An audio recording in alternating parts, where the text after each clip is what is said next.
Your brain is going to keep you as comfortable and as safe as it can. Driven Mofos, welcome back to another episode of The Underestimated Entrepreneur. All right, today we are talking about the natural responses in the brain that keep you stuck, that keep you where you are, doing the same stuff, not helping you to grow, and probably causing you to self-sabotage a lot of your own goals.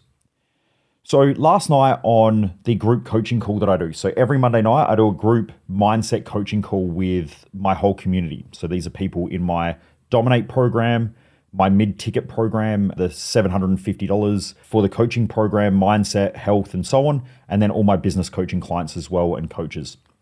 So it's sort of a semi-large group.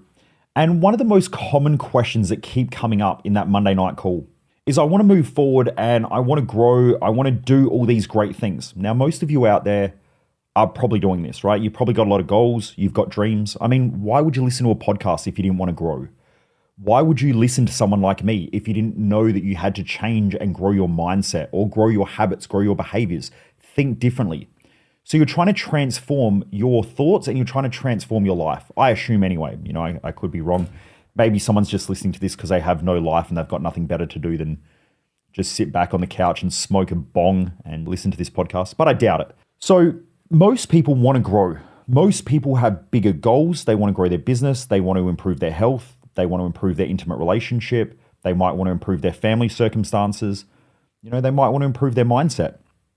The question is, why don't most people do that? And it really drops back to fear.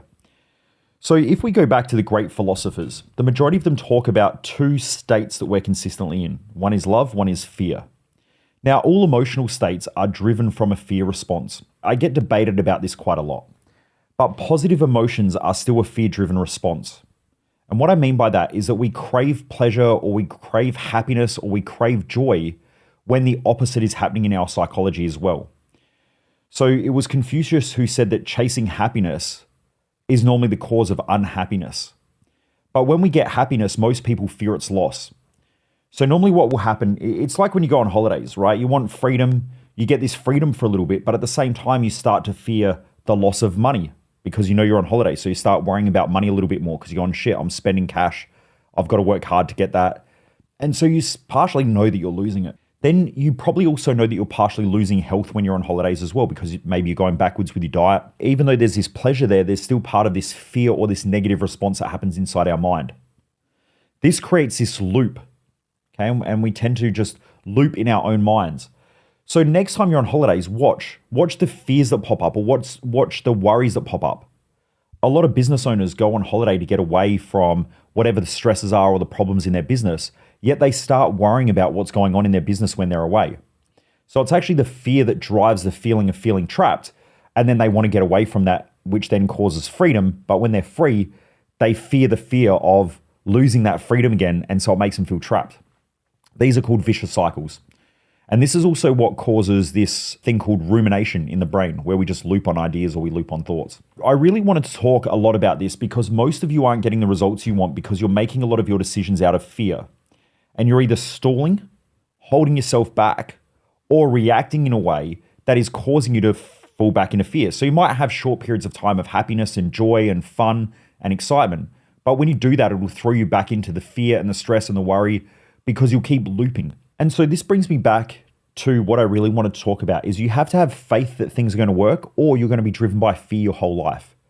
And the reason why the average are average is because most people, the majority of our society, will make consistent decisions based on fear. So last week I was on the phone to this business owner and we're just chatting. And this, by the way, this is quite a common occurrence.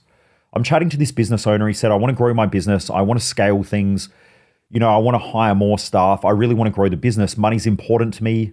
But then he said the word, I want financial freedom. And I went, ooh. I can tell that this person is trapped mentally inside their own mind because they want to be free from money stress. But if stress causes growth, then what he's really saying is I want to get to a position where I don't grow my wealth. I've never met anyone who's wealthy that is financially free for that specific reason. They want to keep growing their money. They're opportunity driven though, not fear driven. And the problem is that way too many people think that financial freedom is the goal. Financial freedom isn't the goal. Opportunity is the goal. Enjoyment of your own growth is the goal. So I don't even personally think about financial freedom. I learned this many, many years ago. The more I think about money, the more I stress about money, the more I stress about money, the more I react. And the more I react, the more I push myself really, really hard to make money. But then all I want to do is get away from the stress of having that pressure on my shoulders. So what I've learned is that I just don't worry about those things. Like, I know that today, if I just go and train in the gym, I have a high likelihood of achieving some sort of body that I'm proud of. Am I going to be a full-time bodybuilder? And the answer is no. If I wake up in the morning and I focus on key business outcomes and making sure that the team run effectively, what's the likelihood that my business is going to grow? Well, it's pretty high. If I enjoy it, what's the likelihood that it's going to grow even more? And it's probably pretty high because I want to work in it consistently. If I look after my community, what's the chances that I'm going to make money long term? Chances are pretty high. So what we want to do is we want to set our life up where we can do the things that we enjoy. And when I say enjoy, I mean take on challenges and adversities that we feel fulfilled in, not try and escape from things. You know, when someone is so stressed in their business and they've got these big goals on their shoulders, it can create so much pressure and they stop focusing on the task and the outcome. They focus on the outcome, not the tasks, and working through things every day and getting better. So that can be a huge distraction for most people. And I know I speak about this a lot in different podcasts. But then what happened was this person said to me, you know, I really want to do your program. Like, I really want to do it. The usual thing comes up, oh, but it's a lot of money. Now, a lot of money is relative, right? Like, I know in my business, in fact, I just had a conversation with someone today in the US, and I'm looking at doing some work with this company. Now, the quote there was $50,000. Now, $50,000 isn't a lot of money, because if I can invest $50,000 and make $500,000 in return, I got a 10x return. The silly thing is that someone goes out and purchases a car, let's say that it's $50,000, they essentially are going to lose $30,000 by the time they sell it. So they're guaranteed a loss. But most people are comfortable buying a car because everybody else does it and it's familiar. It's unfamiliar to go and invest $50,000 in business growth. You know, I meet so many people and they're more than happy to buy an excavator. They're more than happy to buy a car. They're more than happy to do a renovation on their house. They're more than happy to put their kids through college. And these are all good things, I guess, in a way. But it's because they're familiar. To grow a business and to grow yourself, it's unfamiliar for most people. Most people won't invest in personal development because it's unfamiliar. They will spend $1,000 a year on alcohol, maybe even, I mean, there's some of you who are listening probably spend $3,000, $4,000, $5,000, maybe even $10,000 a year on alcohol. And you might do that through your business or your teams. So you go out for dinners, you'll buy bottles of wine, you'll put alcohol in the fridge for the boys after work on Friday. But in order to invest in yourself, you won't do it because it's unfamiliar. It's not that it's the wrong thing to do. It just makes you uncomfortable because it's unfamiliar. Anytime we do something that's unfamiliar and different, it makes us feel uncomfortable. The problem is that most of you who are listening run off of your emotions, not run off of logic. And you don't have a framework to think through things logically. So if I said to someone, if you invest $50,000 and in the next 12 months, you're going to get back $250,000 in return, most people would go, that's logical. But I would assume that almost all of you sit there and go, it sounds like a scam. It sounds like it's too good to be true. But if I say to you, we're going to go put $50,000 on a brand new car, you've got $50,000 in the bank and we're going to go buy a new car, you would probably be as excited as anything, right? You'd be excited. You're like, wow, I can't wait to get my new car. So why is it that you can invest $50,000 or spend $50,000 on something that you know is going to depreciate? You drive it off the showroom floor, the car's already dropped by $5,000 to $7,000. So imagine if I said to you, I'm going to give you $50,000 today, but you're immediately going to lose $7,000 right now. That's a bad idea. But people will do that because it's common. You see your friends doing it, you see your family doing it, you grew up around maybe your parents who went out and bought a new car and they're like, wow, this is fantastic. So you sit there and go, wow, it feels great to buy a new car because you are part of the osmosis that has happened from the world around you. You've seen other people buy cars and they're excited and you go, wow, that seems like a great thing to do. Yet when it comes to investing in you or your business or in a staff member or something like that in order to better your life, it feels uncomfortable because it's unfamiliar. You're not used to seeing it. That's why being in a circle of people who invest in these things is so important. I was just speaking to one of our Business Growth Odyssey clients, and he said one of the best things that he ever did was do that course. Now, the first conversation I had with him, he was unsure. But the cool thing is that he's hired a whole team of staff now. So he's hired a head of operations, he's hired a head of growth, he's hired a head of strategy. And I know he'll be listening to this podcast now, so I know he's listening in. So he was just saying anyway how much he loved the program. But the reason is that it gives people the confidence by being around other people who are doing it. If I have a small business owner and I say you need to hire a head of operations, and the head of operations or the chief operating officer is going to build out the systems and the processes, most small business owners go, I can't do that because I need to have more people on the tools who are making money. But when you do that, you're going to have more inefficient staff because you don't have systems, processes, operations, and tracking. And then you're going to have to do that. And for the majority of you, you actually don't like doing that. And that's going to be extremely uncomfortable. So most small business owners won't hire a head of operations because they don't make money. But one of the first people they should hire is a head of operations so that when they hire staff, they have the right systems, the right hiring strategy, all the right strategies to actually help the business grow. These are his exact words. Game changer. This is what I wanted from my business. Would have never thought that I'd be able to take 3 weeks off and have the business run without me physically being there. Love the Mojo community. That's what happens when you dive into something because you're around people that are growth driven. If you go and surround yourself with a lot of friends who aren't growth driven, especially in business or in life, they're going to tell you all the reasons why things don't work. They're going to plant fear in your mind. They're going to make you worry about shit that you don't need to worry about. In our community, people used to talking about making millions of dollars, spending tens of thousands of dollars, hiring staff, growth strategies, all of these different things, taxation. We all talk about these things because it's super common. You can't normally talk around those things amongst other people like friends and family because they just won't get it. Or if you do, you go to the pub with the boys or the girls on a Friday night, or you might go out drinking, and then you will talk about how shit staff are, how crap business is, the frustrations with tax. These are all complaints. These aren't things that are helping you to grow. So the right environment is essential because naturally you're absorbing all of these ideas and thoughts in your mind that make you more comfortable so you can make better decisions and bigger decisions. So like if I go to my family and say, hey, I'm going to spend, actually, here's a great example. If I say I'm going to go spend $500,000 on a car to my family, they would go, that is the stupidest thing. You should buy a house.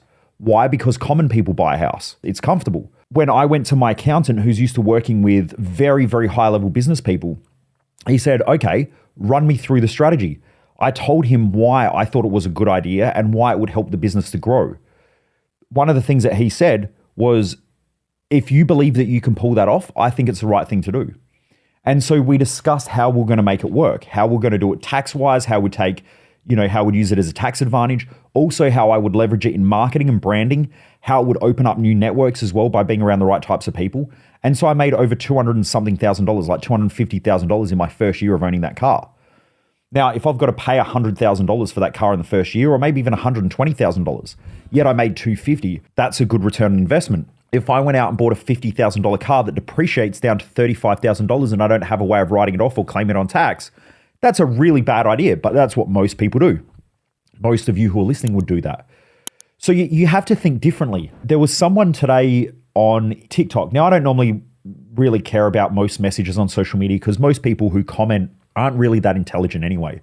They're normally high stress driven, so they're high cortisol driven. They have an opinion about everything, but normally don't have an opinion about how to achieve great things in their own life. And so they're just there criticizing others on social media, and normally they hide behind fake profiles.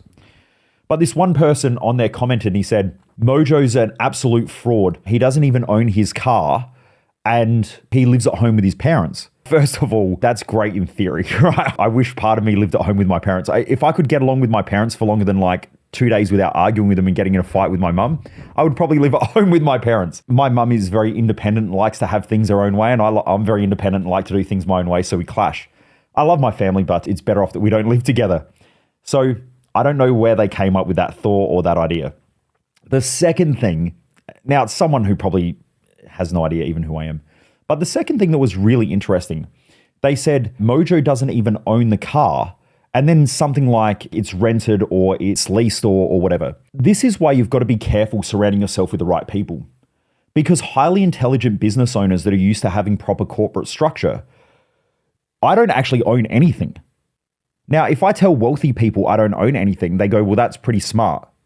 If you tell someone who doesn't really understand money, let's say they're in the middle class, they're used to owning everything. So they want to put their house in their name. They want to put their cars in their name. They have to have titles on things. They worry about leaving behind this legacy because they worry about owning things. Whereas when you're an intelligent business owner and you've got corporate structures and all that, you realize that you actually don't own anything anyway. And the less that you own, the better it is for security, for legal, and for accounting. So if I don't own my car, yet my companies own my car and I'm the director of the company, it's a lot harder to sue me. It's a lot harder to take my assets. So I literally don't own anything. But my point that I'm trying to make is that when you hang out with, it depends on the types of people that you hang out with. If you're hanging out with people, like who knows, this guy might be a 45-year-old white dude who's sitting in the basement of his mum's house with his fucking 4 cats, you know, just commenting on people's shit, who actually has no idea about anything really. The guy's probably a loser. I mean, in order to write comments like that, you would definitely have issues. But what my point is that he's obviously learned that from somewhere, or he or she, whoever it is who's hiding behind the fake profile, they've obviously learned that from somewhere. And they learned that ownership equals wealth. Whereas if you look at the richest people, they don't own shit. Like Warren Buffett doesn't have billions of dollars in his personal name. He is a shareholder of probably multiple companies, probably even thousands of companies that have assets, and he's a director of those companies. Now, the thing is that depending on how they work out a person's net worth, but I actually have a client of mine who was a rich lister. Well, he was supposed to be in the rich list. But Forbes magazine rang up and said, hey, we know you're doing all these things. We know that the worth is X, Y, Z. We've sort of estimated. Now they estimate. They go, okay, estimated on the current market value, estimated on this. We perceive that you're worth this. Are we in the ballpark or not? And he just said, I don't even think you're close. Like what you've put me down as, I don't even own that much of a percentage in those companies. Because he didn't want to be in the rich list. He did not want to be in there because it evokes more attention from the tax department. You get more attention from people who want to be around you and want something from you.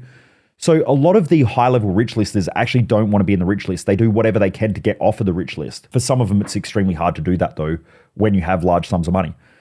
So for him, he was trying not to be in the rich list because he didn't want that attention.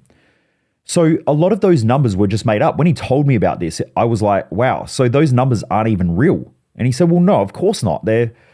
When you have a lot of money, you have multiple different companies own different things. You're moving money around for taxation purposes, for legal reasons. So even though you obviously sort of can estimate your net worth, market values change things. When you see online that Elon Musk just lost $10 billion overnight, he didn't lose $10 billion overnight. The media write that shit for the lower class and the lower middle class. Well, probably obviously the lower class that can read. But I would say upper lower class and then the middle class.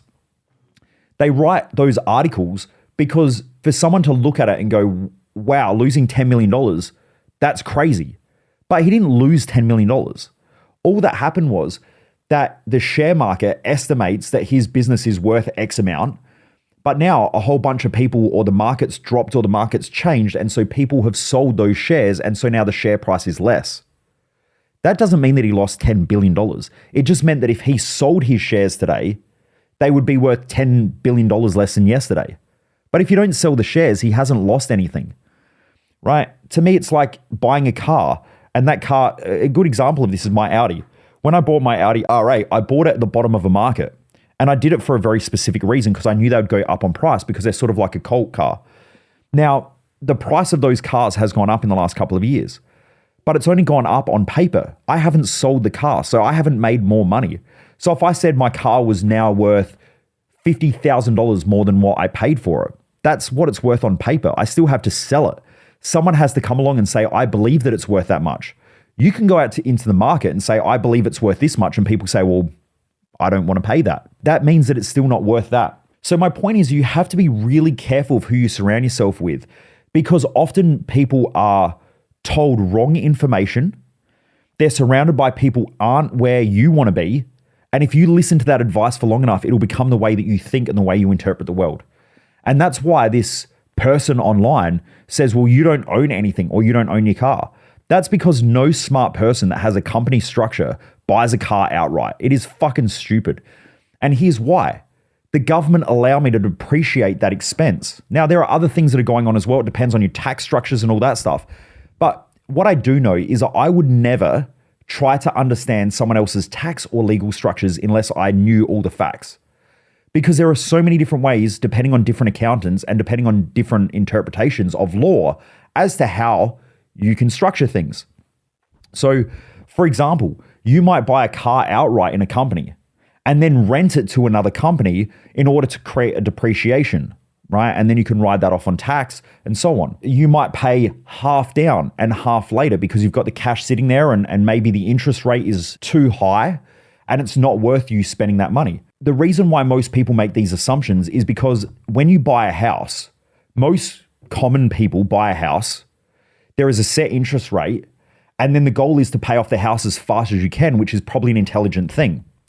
So the faster you can own the house, the less money you're paying in interest. But they have no depreciation. If I buy a house in a company, I can write off all the depreciation. So I don't give a fuck about paying an extra interest rate because the government essentially allow me to write that off, right? Now, like I said, this isn't legal advice. This isn't tax advice. This is just a generalization. So thinking about money from a commoner's perspective versus from an investor's perspective versus from a business owner's perspective, and then thinking about it from a legal structure or an accounting structure, all of those things come into play. So you can't just say and make an assumption, well, that person doesn't own their car because they didn't pay cash. No intelligent person would pay cash for a car with things that they can write off on depreciation in their business, which means they pay less tax.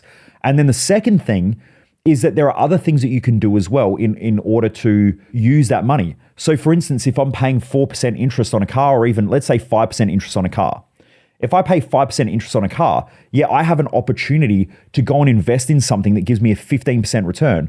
Why the fuck would I go and drop $500,000 on a car when I could put $100,000 down, pay $400 off on a 5-year loan, and then go and use that other $400,000 in investment where I'm getting 15% return? Why would you do that? No intelligent person would do that who knows about money. But average people will do shit like that. They will go out, they will buy a car cash because to them, they can't write off any of the depreciation. So for them, because they're treated differently in the tax structure, that makes sense. That's why sometimes it's funny when you read people's comments, you can automatically tell where they're at financially. So when I have someone who says, yeah, but you didn't pay for your cars, they're on loan. That's someone who is, in most cases, a brokey. They don't understand business. They don't understand accounting structures. They don't understand tax implications. They don't really understand any of that. Now, it's not their fault. They're just used to growing up around those types of people. So they just have this osmosis of knowledge that happens around them. And then that's all they know. So what my point is please be really careful out there in how you make decisions, because the majority of the time, if you're hanging around with certain people, you're going to get certain information and that's going to drive certain fears. Those fears are then going to become your decision-making strategy. So this guy that I was talking to the other day, he wanted to do our course. He was talking about, yep, sounds exactly like what I need. I want to grow my business. These are all the things that I need. We went through everything and he was like, yep, this is exactly what I need. And then he says the famous last words, you know what? I'm just still not sure whether it's right for me. That's a fear response. Now, if everything is perfect, but you say, I still don't know if it's for me, this is the thing that I hit him with. I said, are you not sure that the course is right for you, or you just don't trust yourself to execute it and implement it enough to get your value? And that's where he went silent. He sat there and he was like, shit, that's a good point. Now, you're not going to execute things and you're not going to move on things when you're around the wrong people because you're going to be fear-driven all the time. And I would say that most of you out there are fear-driven. Most of the way that you behave will be triggered from fear. You'll be running on your emotions. You won't be thinking through things logically. You won't have an effective game plan. And because of that, you just make decisions on the fly. You probably buy things when you're excited. You don't buy things when you're uncertain and you're afraid. And then even if you are certain, you still won't do things because you're afraid that it won't work. That's not you. That's your environment that you've created around you that reinforce those patterns. If I called my accountant right now who works with high-level people and said, I want to drop $100,000 on a product, a program, or coaching, or I want to hire a new staff member, he would sit there and go, okay, cool. That's a great idea. Let's look through it. Let's see how we can make this happen. And we create a strategy and a game plan to make it work. He doesn't say that's a bad idea, that's stupid. He would never say that. He wants to know how you think through it, what the decision-making strategy is, and then how we're going to make it work. What I've found is that when I'm around people with a poor mindset, they will always bring up the problems without a solution. So instead of saying, how are you thinking through it? Because maybe your angle is different than mine. Maybe you're seeing something that I'm not. The first thing that they'll do is they'll drop straight back into fear and point out all the negatives. No, that won't work because of all these reasons. I wouldn't do that if I was you. It sounds like a scam. It sounds like a ripoff. And they just drive straight back into fear. The more you're around those types of people, the more you're going to get stuck in life. So just be very, very, very careful with that pattern.